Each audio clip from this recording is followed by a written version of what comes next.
white and green box on the wall is what the charging stations look like when you arrive to them. Underneath of these little flaps, you'll find a charging port. It's as simple as pulling in, plugging up. A little percentage will come up on the screen just to let you know it's charging up. You get 55 miles on average. They are smart cars, so if you stay around the island speed limit, you can't get more mileage out of it too. So you really won't need a charge up until basically when you want to go home or go back to your cruise ship. And it is a charging station right in the parking lot next to the cruise ship as well. Both doors are accessible for the driver. It's just to leave it right on the inside by the mirror and it will swing up for you. We suggest passengers that always get in first and on the right side because the driver's seat belts are over on the left. Other than that, I need just the two drivers that are going to be leaving the parking lot to step in. I'm going to push yours up.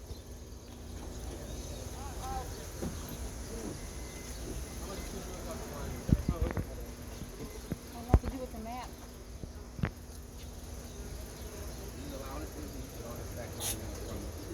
That's the loudest the car's going to be. But yep, once you stepped in, you can just swing your doors down once you're settled.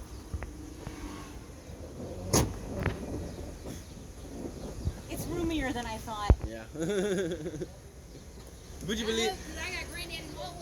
We had a couple that was 6'7" and 6'5", and they fit inside here. He's 6'4", so. Yeah. But so if you look at your mirrors, you can just adjust the mirror piece with your fingers, just the mirror itself. Also, on your dashboard, you will both have a little keep left sign. That is a friendly reminder we drive on the left side of the road here in Bermuda. Now, the keys are in the ignition for you on the right side of the steering wheel. I have my keys. It should be right on the side. You look right on the inside. Yep. Now, it's right there. See it right there? I see it. Oh. I was just checking out stuff. Yeah, no, so the key will unlock the door. It's a little lockbox right there. Oh, nice. But to start the car, what you'll do, you'll turn the key all the way around and you'll hold it until you hear a beep. Perfect. Those beeps being heard lets you know the car is now on. Also on the left side of the screen, a green go light will illuminate. That's just a second indication to let you know it's on for you. You must always turn the key and hold it to listen for that beep. If you do turn the key and let it go right away, that screen will come on, but the vehicle itself will still be off. Okay. So always turn it, hold it, listen for that beep. Other than that, if you look right above your key, in the ignition, there's a little stick. That's just for your windshield wipers. Let's hope you won't have to use this. On the other side, there's another stick, and at the end of that stick, there is a button, which is your horn. It is extremely loud. Always remember that your horn, the center of the steering wheel, is the airbag for the driver. These vehicles do automatically have lights. If you just see my hand. Yep. So, if you are driving throughout the evening this evening, you can adjust them. If you look right next to your horn, there'll be a twist with some high beams on it. Just like a normal car, put it on high beams, push it to you, they'll rise up for you. Now, it's a twist in the middle of that stick. Can you both make sure that works for me? The what? The middle twist. The middle one on the left. Yep. Perfect. You can shut those off. So those are pedestrian alert signals. They're basically friendlier horns. A lot of people tend to get scared when you honk the louder one at them.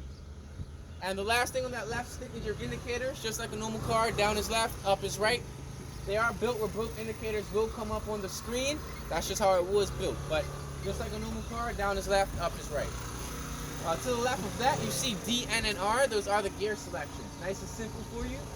Being the car does not have a park button, there is a parking brake right under the dashboard by your left knee that you must use every time you are stepping out of the vehicle. And I'll show you how to release those in a second.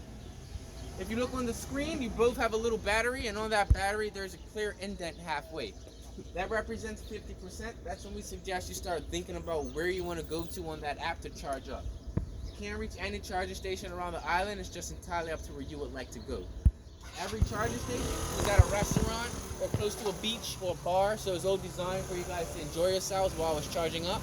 From that halfway point, it would only take about an hour to get to that 100% again.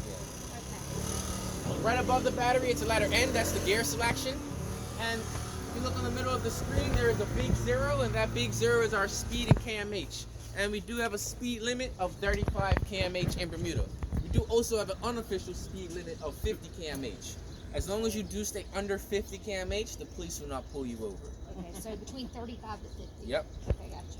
Very last thing, if you both look on the right side of that screen, you'll have a little red light. That is for the parking brake. Now, to release that parking brake is 3 simple steps. Step 1, the car has to be on, as it already is. Step 2, you'll both press on your brake pedals for me.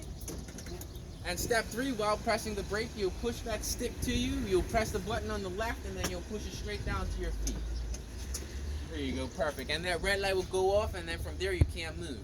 When you are engaging those parking brakes, you only need to pull them up halfway. Do not pull them up any higher. If you do pull it up to the very top, it will get stuck, being you have to push it to yourself first in order for you to release it. Other than that, guys, we do ask for a quick little practice drive around the parking lot.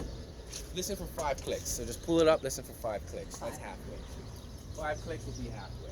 So pull. Yep, just pull it up just so you can get used to hearing it. And how do I pull the seat forward? Right between your legs, you can slide it back and forth, but it doesn't recline or nothing. Now we're gonna ask for a quick little practice drive, guys. So what I will ask for you to do, starting with you, sir, you can release your parking brakes, put your vehicles in drive. I'll open that for you. I'm good. And you can go straight over the yellow speed bump between the sidewalk and the bike, follow the arrows around, and I'll meet you right back here. There you go. I can follow him? Yep, follow right behind him. Wait, you going backwards? Will you stop it? Yep, firmly hit that gas pedal. Okay. It's like a golf cart, so you gotta hit it a little harder. This is so weird. Everyone's used to hearing a car